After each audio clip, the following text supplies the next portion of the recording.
Welcome to dream education. दोस्तों, आज है 22 अगस्त और आज मैं आप सबों को करंट अफेयर के टॉप 10 मोस्ट इम्पोर्टेंट क्वेश्चन करवाने जा रहा हूं।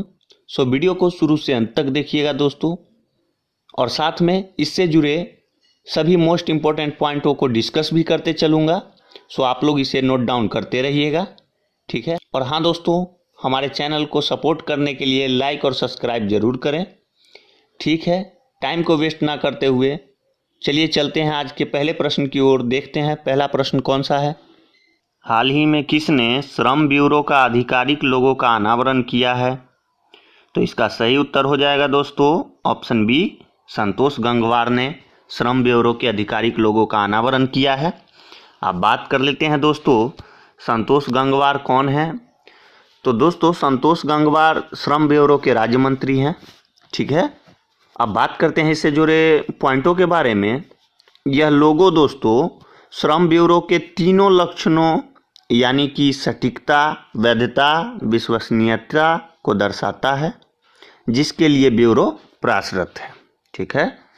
इस लोगो में दोस्तों नीले रंग का जो चक्र है, एक चक्रदंत है नीले रंग का, जो काम का प्रतिनिधित्व करता है, ठीक है। और नीला रंग यह बताता है कि ब्यूरो मेहनतकश कामगारों के साथ काम करता है, ठीक है। और दोस्तों, इस लोगो में गेहूं के जो बाल हैं वह ग्राम कृषि के फल को दर्शाता है, ठीक है दोस्तों। उम्मीद करते हैं आपने सभी पॉइंटों को अच्छे से नोट डाउन किया होगा। चलिए चलते हैं अगले क्वेश्चन की ओर। देखते हैं अगला क्वेश्चन कौन सा है। संयुक्त राष्ट्र द्वारा हर वर्ष आतंकवाद से पीड़ितों की याद और श्रद्धांजलि देने को अंतर्राष्ट्रीय दिवस किस तारीख को मनाया जाता है? तो इसका सही उत्तर हो जाएगा ऑप्शन बी, 21 अगस्त को आतंकवाद से पीड़ितों के याद और श्रद्धांजलि देने को अंतर्राष्ट्रीय दिवस मनाते हैं, ठीक है। अब बात करते हैं इसके बारे में। तो दोस्तों, इस वर्ष यह तीसरा दिवस मनाया जाएगा, यानी तीसरी बार इस वर्ष मनाया जाएगा, ठीक है। बात करते हैं अगले पॉइंट की। तो संयुक्त राष्ट्र के महासचिव कौन हैं? तो दोस्तों, संयुक्त राष्ट्र के महासचिव एंटोनियो गुटेरेस हैं, ठीक है। बात करते हैं अगले पॉइंट की। संयुक्त राष्ट्र का मुख्यालय कहाँ है? तो दोस्तों, संयुक्त राष्ट्र का मुख्यालय न्यूयॉर्क में है, ठीक है। अब बात करते हैं संयुक्त राष्ट्र की स्थापना कब हुई थी? तो इसकी स्थापना 24 अक्टूबर 1945 को हुई थी, ठीक है दोस्तों। और बात कर लेते हैं कि इसके सदस्य देशों की संख्या कितनी। तो जैसा कि आप सब जानते हैं कि इसके सदस्य देशों की संख्या 193 है, ठीक है दोस्तों। मैं जो भी पॉइंट बताता हूँ यह आपके एग्जाम पॉइंट व्यू से बेहद महत्वपूर्ण होता है, इसलिए इसको अच्छे से सुनिए और नोट डाउन साथ साथ करते रहिएगा, ठीक है दोस्तों। चलिए चलते हैं अगले क्वेश्चन की ओर। देखते हैं अगला क्वेश्चन कौन सा है। हाल ही में किसने क्रोमो जॉब ऐप लॉन्च किया है? ठीक है, तो इसका सही उत्तर हो जाएगा दोस्तों ऑप्शन बी, हाल फिलहाल में ही गूगल ने क्रोमो जॉब ऐप लॉन्च किया है, ठीक है दोस्तों। अब बात करते हैं यह ऐप क्यों लॉन्च किया गया है। तो दोस्तों, यह ऐप कोरोना वायरस के कारण नौकरी गंवाने वालों एवं नौकरी तलाश में जुटे लोगों को रोजगार दिलाने में मदद करेगा, ठीक है। इस ऐप को गूगल ने पहली बार आपका 2018 में बांग्लादेश में लॉन्च किया था, ठीक है। अब बात कर लेते हैं दोस्तों, गूगल के सीईओ कौन है। तो जैसा कि आप सभी जानते हैं, गूगल के सीईओ सुंदर पिचाई जी हैं, जो आपके तमिलनाडु के रहने वाले हैं। अब बात करते हैं गूगल का मुख्यालय कहाँ है। तो दोस्तों, गूगल का मुख्यालय कैलिफोर्निया में है, जो संयुक्त राज्य अमेरिका में पड़ता है, ठीक है दोस्तों। अगर वीडियो पसंद आता है तो लाइक और सब्सक्राइब करना नहीं भूलिएगा। प्लीज़ लाइक और सब्सक्राइब करके हमें सपोर्ट करें। चलिए चलते हैं अगले क्वेश्चन की ओर। देखते हैं अगला क्वेश्चन कौन सा है। विश्व वरिष्ठ नागरिक दिवस किस तारीख को मनाया जाता है? तो इसका सही उत्तर हो जाएगा ऑप्शन सी, 21 अगस्त को विश्व वरिष्ठ नागरिक दिवस मनाया जाता है, जैसा कि आप सब पिक्चर में देख सकते हैं, ठीक है दोस्तों। अब बात करते हैं, यह दिवस दोस्तों वृद्धों को प्रभावित करने वाले मुद्दों के बारे में जागरूकता फैलाने के लिए किया जाता है, जैसे कि बुजुर्ग के साथ दुर्व्यवहार, बुजुर्गों का समाज में योगदान इत्यादि को चिन्हित करना। ठीक है दोस्तों। अब इसके इतिहास के बारे में यदि बात करें, संयुक्त राष्ट्र महासभा ने 14 दिसंबर 1990 को इस दिवस को मनाने का फैसला किया था। ठीक है। इस दिन की शुरुआत दोस्तों पूर्व अमेरिकी राष्ट्रपति रोनाल्ड रीगन ने 1988 में ही कर दिया था, वरिष्ठ नागरिकों और उनके मुद्दों को समर्पित करने के लिए। ठीक है। बाद में संयुक्त राष्ट्र ने 14 दिसंबर 1990 से इसे मनाने की घोषणा की थी। ठीक है दोस्तों। चलिए चलते हैं अगले क्वेश्चन की ओर, देखते हैं अगला क्वेश्चन कौन सा है। हाल ही में त्रिनिदाद और टोबैगो के प्रधानमंत्री कौन बने हैं? ठीक है दोस्तों। तो इसका सही ऑप्शन हो जाएगा ऑप्शन ए, कीथ रोबले बने हैं त्रिनिदाद और टोबैगो के पीएम। ठीक है दोस्तों। अब बात कर लेते हैं इससे जुड़े कुछ मोस्ट इंपॉर्टेंट पॉइंट की। तो दोस्तों कीथ रोबले लगातार दूसरी बार त्रिनिदाद और टोबैगो के पीएम बन रहे हैं। ठीक है। इनकी पार्टी का नाम पीपुल्स नेशनल मूवमेंट है। ठीक है दोस्तों, एक बार फिर से सुन लीजिएगा, इनके पार्टी का नाम पीपुल्स नेशनल मूवमेंट है, PNM। ठीक है, जैसा कि इनका फोटो आप लोग पिक्चर में देख रहे होंगे। ठीक है दोस्तों, इनकी पार्टी ने 41 में से 22 सीटों पर जीत हासिल की है। ठीक है दोस्तों, इन्होंने विपक्षी यूनाइटेड नेशन कांग्रेस UNC के नेता कमला पारस को हराया है। ठीक है। अब बात कर त्रिनिदाद और टोबैगो की राजधानी का, तो इसकी राजधानी दोस्तों पोर्ट ऑफ स्पेन है। त्रिनिदाद और टोबैगो की मुद्रा का, तो इसका मुद्रा दोस्तों त्रिनिदाद और टोबैगो डॉलर है। ठीक है। इसके राष्ट्रपति की बात करें तो पौला मे विकेज हैं। ठीक है, एक बार फिर से सुन लीजिए, इनके राष्ट्रपति पौला मे विकेज हैं। ठीक है। चलिए चलते हैं अगले क्वेश्चन की ओर, देखते हैं अगला क्वेश्चन कौन सा है। हाल ही में किन्हें इक्वेटोरियल गिनी का तीसरी बार प्रधानमंत्री बनाया गया है? ठीक है दोस्तों, तो इसका सही उत्तर हो जाएगा ऑप्शन ए, फ्रांसिस्को एसुए को इक्वेटोरियल गिनी का तीसरी बार प्रधानमंत्री बनाया गया है। ठीक है दोस्तों, जैसा कि आप सब पिक्चर में देख सकते हैं, यही है फ्रांसिस्को एसुए।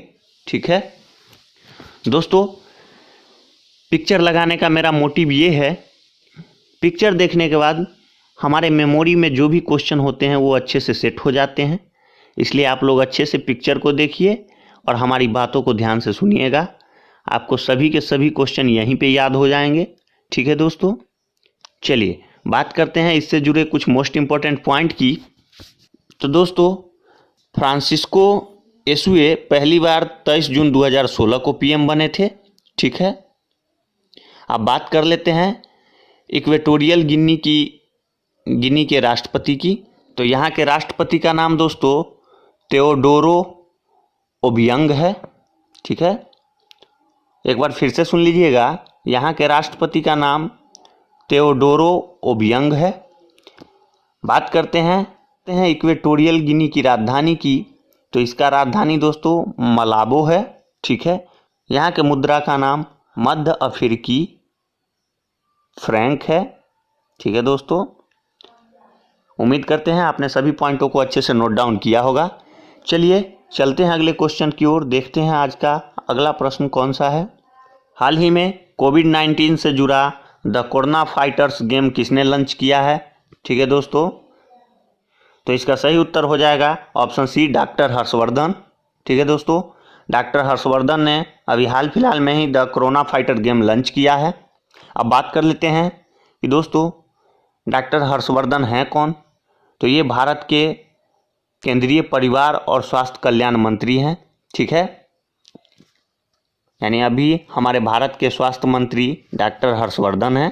ठीक है दोस्तों, अब बात करते हैं इस गेम से जुड़े बातों के बारे में। तो दोस्तों इस गेम में कोरोना वायरस से बचने के सावधानी, संक्रमण के चेन को तोड़ने के लिए प्रमुख बातें इत्यादि को दिखाते हुए इस गेम को डिजाइन किया गया है। ठीक है दोस्तों, चलिए चलते हैं अगले प्रश्न की ओर, देखते हैं अगला प्रश्न कौन सा है। हाल ही में पूर्व क्रिकेटर गोपालास्वामी कस्तूरीरंगन का निधन हो गया, वह किस देश के क्रिकेटर थे? तो इसका सही उत्तर हो जाएगा दोस्तों ऑप्शन सी, अपने भारत के ही क्रिकेटर थे ये गोपालास्वामी कस्तूरीरंगन, जैसा कि आप सब फोटो में देख सकते हैं इनको। ठीक है दोस्तों, इनका जन्म 12 अक्टूबर 1930 को चेन्नई, जो कि तमिलनाडु में पड़ता है, हुआ था। ठीक है दोस्तों, यह BCCI यानी भारतीय क्रिकेट कंट्रोल बोर्ड के मैदान और पिच समिति के अध्यक्ष भी रह चुके हैं। ठीक है दोस्तों, और कर्नाटक राज्य क्रिकेट संघ के उपाध्यक्ष के रूप में भी कार्य इन्होंने किया था। ठीक है, चलिए चलते हैं अगले प्रश्न की ओर, देखते हैं अगला प्रश्न कौन सा है। टोक्यो ओलंपिक में भारत टीम का स्पॉन्सर कौन होगा? ठीक है दोस्तों, तो इसका सही उत्तर हो जाएगा option A, Inox group Tokyo Olympic में भारत का स्पॉन्सर होगा, भारतीय टीम का।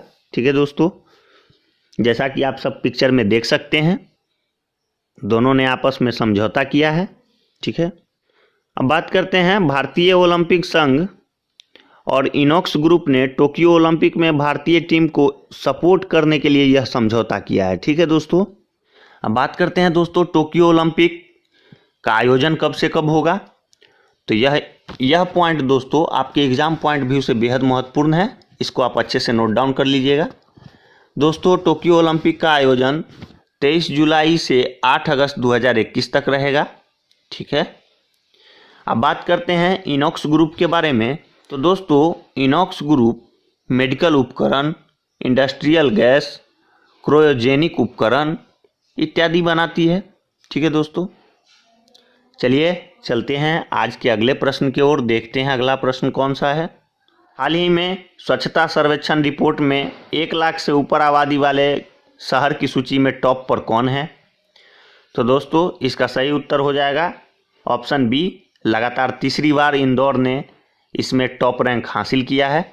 ठीक है, और हाँ दोस्तों, स्वच्छता सर्वेक्षण से जुड़े रिपोर्ट के बारे में आज विस्तार से वीडियो लाऊंगा।